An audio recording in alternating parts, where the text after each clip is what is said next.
¿Qué tal, amigos? Bienvenidos a Tal Cual Debates. Hoy vamos a conversar sobre la crisis económica venezolana, una crisis nunca vista en nuestra historia, de unas magnitudes descomunales y que además ahora tienen este añadido de la fosa de corrupción de PDVSA, tan brutal y tan honda que ni siquiera el propio gobierno ha podido esconderla y ya hemos visto cómo se han penalizado, incluso se han tomado decisiones en contra de su nómina mayor, en contra de Eulogio del Pino. ¿Qué diferencia aquella PDVSA de los años 70 y 80, donde probablemente hubo algunos casos de corrupción, pero que era una sociedad mercantil poderosísima, que era orgullo de los venezolanos, y la PDVSA actual, pues, hundida en la ruina, ni gasolina puede producir en este momento? Para evaluar todos estos asuntos tenemos un invitado muy especial que es José Guerra, economista, profesor, fue funcionario del Banco Central hace muchos años, es académico y además es diputado de la Asamblea Nacional, miembro de la Comisión de Finanzas. ¿Cómo estás, José? Bienvenido. Buenos días, Alonso. Gracias por la invitación. Bueno, preguntarte en primer término, José, si PDVSA es recuperable, ¿no? ¿Y por qué se llegó a esto? ¿Cuáles son los dos o tres puntos que no se deben volver a repetir para que no se nos derrumbe una sociedad, una industria que era el orgullo de los venezolanos? Bueno, PDVSA, desde mi punto de vista, está en bancarrota. Una empresa con problemas financieros importantes, altamente endeudada, con una nómina recrecida. PDVSA pasó de tener 30.000 trabajadores y producir 3.500.000 barriles de petróleo en el año 98 a tener ahorita 150.000 trabajadores y producir 2.800.000 barriles. Una empresa con una deuda que pasa los 100.000 millones de dólares, cuando en el 98 debía apenas 4.000 millones, y con un deterioro financiero apreciable y además con esta hundida en este mar de la corrupción.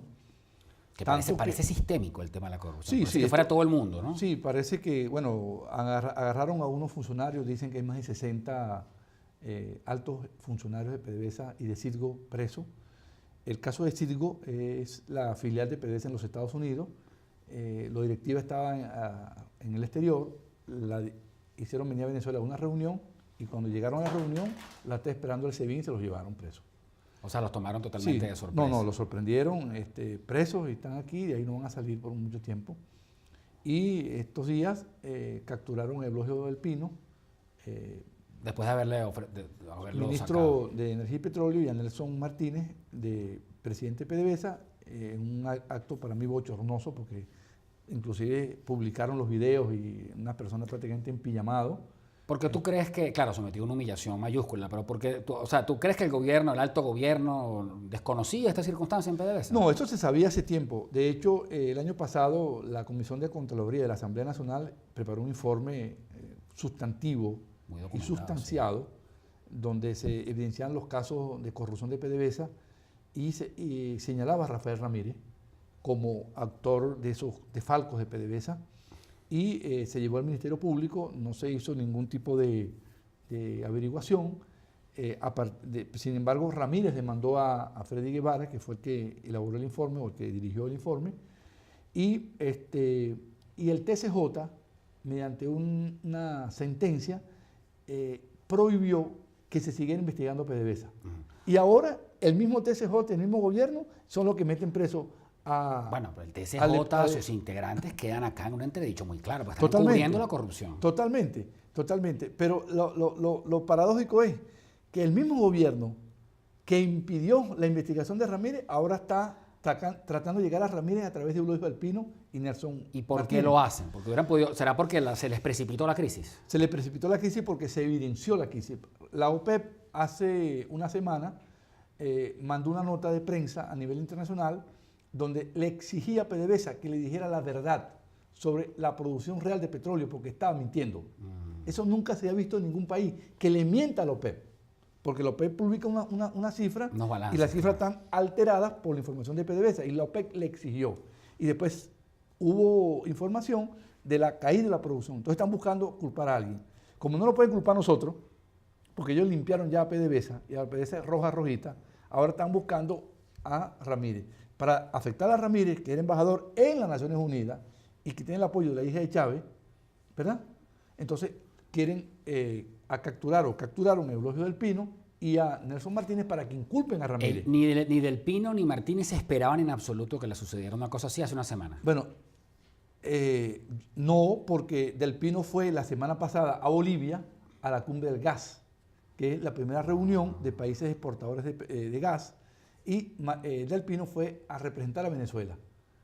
Llegó Del Pino, eso fue el martes de la semana pasada, y cuando llegó, la sorpresa fue que ya no era ministro, sino que el ministro era el general Quevedo. En esta situación de default parcial o técnico, la inminencia de nuevos compromisos vencidos, ¿puede suceder que a la República le terminen confiscando activos en el marco de la crisis de PDVSA?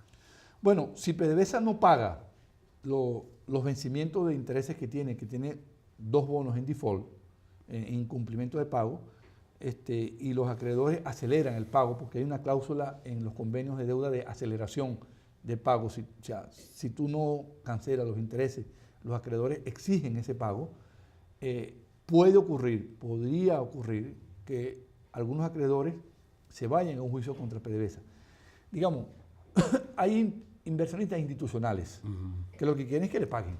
Entonces negocian, aceptan un atraso. Esperan un poco, claro, sí. Pero hay otros que no. Hay otros que se metieron en son fondos de alto riesgo, que son especializados en países que están en situación de dificultad, lo financian esperando que no le paguen para ir contra los activos. Hay 2 temas acá. El poder que tuvo Rafael Ramírez en PDVSA como ministro de Petróleo y presidente de PDVSA durante una cantidad de tiempo. Y vicepresidente del área económica y vicepresidente del PSV para el Oriente y luego para los Andes. O sea, que es todo el poder. Todo el poder. Y que además le aguantó el trote Hugo Chávez 12 años, que es una cosa que pocos cuadros, digamos, de la revolución habían logrado. Es decir, yo no recuerdo un presidente de PDVSA tan longevo.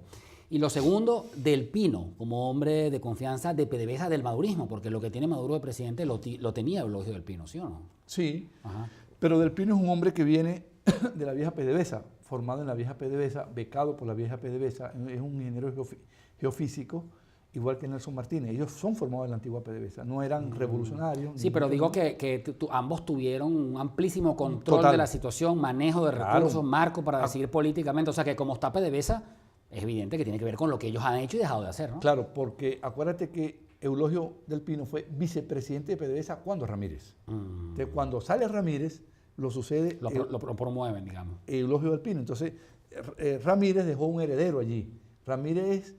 Eulogio Del Pino es la continuación de Ramírez. Por eso es que al final el objetivo no es Del Pino propiamente, el objetivo es el poderoso Ramírez y todo el entorno que se movió con Ramírez en la PDVSA de esos 12 años. ¿Por qué tú crees que en un gobierno con tantísima corrupción de pronto escogieron a Ramírez para promover esta especie de purga?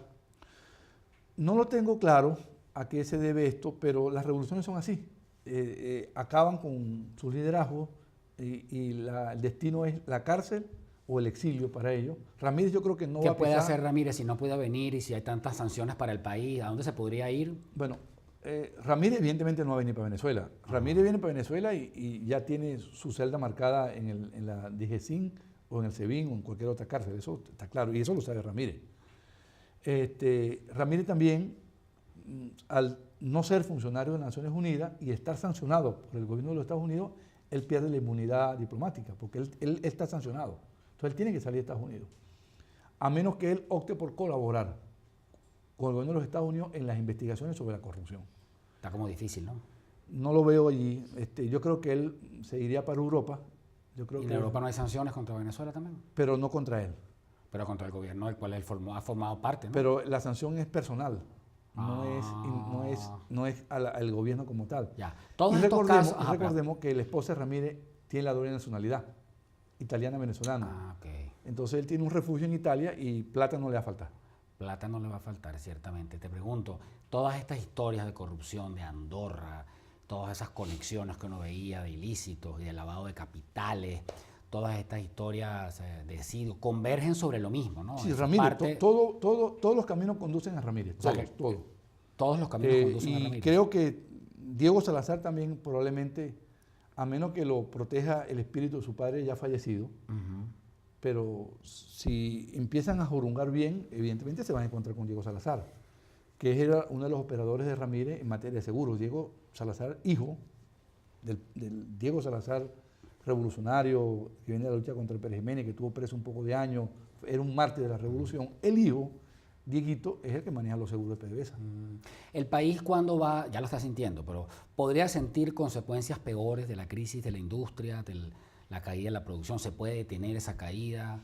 Porque fíjate, el precio petrolero tampoco está tan mal. No. Estamos a 53, 54 dólares por barril. Muy buen precio petrolero, claro. El problema es la producción. Ajá. El problema es que la producción, fíjese, si usted no invierte en el petróleo, en los campos, el yacimiento tiene una depreciación, una declinación natural de 15% al año, 15-10% al año. Es decir, tiene que estar invirtiendo en el campo, tiene que estar inyectándole gas. O sea, eso no es como el mar, que tú sacas y no. Ahí hay que meterle gas, infraestructura, eso es inversiones millonarias. Entonces, esa inversión no se está haciendo. Entonces, el pozo declina y al declinar produce menos barril de petróleo. Yo creo que el reto es revertir el daño hecho y estabilizar la producción para luego irla incrementando. Antier el presidente Maduro dijo que iba a elevar la producción en 1 millón de barriles, que iba a subir la producción en 1 millón de barriles y que para eso estaban listos porque lo que hace falta es gas, para inyectarle los pozos para que el petróleo salga y agua. Ajá. Y tienen gas y agua. Bueno, eso no es verdad. Eso lo hemos escuchado más. No, eso no es verdad. Eso no es verdad. Eso es un proceso más complejo. De hecho, en el plan Siembra Petrolera del año 2005, hecho con Don Ramírez, en el año 2005 se hizo el plan petrolero para llevarlo la producción de 3 millones de ese año a 6 millones, de 3 a 6 en el 2012. Llegamos a 2012 y produjimos menos petróleo de lo que estaba previsto cuando estaba Chávez Vigo se hablaba de Venezuela, país potencia energética, y se habló del plan Siembra Petrolera y se habló incluso de que íbamos a llegar a 5 millones de barriles. 6 millones de barriles. Y ahora estamos produciendo 2.800.000 barriles. Es decir, que es una declinación sostenida porque no hay inversión. 1.800.000, ¿no? 2.800.000. Con los de la faja, ¿no? Sí, Venezuela produce 1.800.000, de los cuales 800.000 son PDVSA y 1 millón los socios de la faja. Pero con un monto como ese de petróleo, ¿la plata no da igual? No da. ¿Y por qué no da? Bueno, porque si el precio del petróleo no está mal tampoco. Sí, pero ¿y cómo hace con la deuda? Tienen que pagar cada año 15.000 millones de dólares en deuda.